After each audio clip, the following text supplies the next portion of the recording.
Hey guys, Mike Gandolfo here, principal broker at RE Solutions, just with a little educational moment about listings and when you're a buyer looking at these listings online. So I have two screens pulled up. I have the Zillow screen over here, which I'm sure most people are familiar with, and then I've got the actual MLS screen over here on the right. The first thing I want to point out is one of the biggest misnomers on these is the square footage. So Zillow right here, if you can see, is going to have a square footage of 1,628.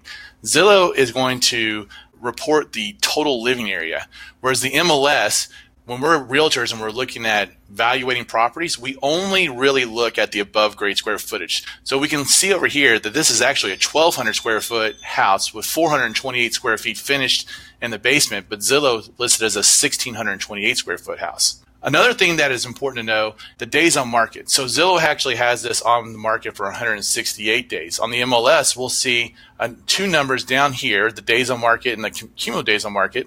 The 63 is how many times that this particular listing has been on the market at this MLS number, but really the 167 days is how long this house has actually been on the market. When they make marketing changes like canceling a listing and relisting a property, it can show up in different things. This house actually shows as this home is contingent. In the MLS, it's listed as active under contract, which means they have an accepted contract, but they have not gone through inspections yet. The contingent word could mean a lot of different things, but generally it means that they have a house to sell, that the buyer has a house to sell. When we're looking at the status, that is important to know that if it doesn't show up as active, then it's probably not for sale. And if it's definitely, that's way in the MLS. So there's some things that show up on Zillow that show active that are not actually active, that are not for sale. And so that's why you always want to consult your professional to see if it's active or not active.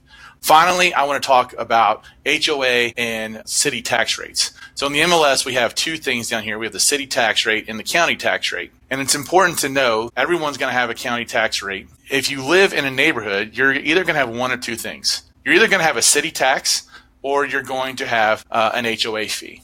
And they both basically accomplish the same thing. They both have rules and regulations.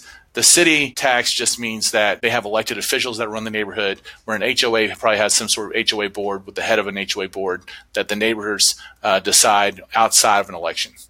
So those are just some general things to look at when you're looking at a listing. If you have any questions, please feel free to reach out to us. We're always happy to be your resource when buying a home.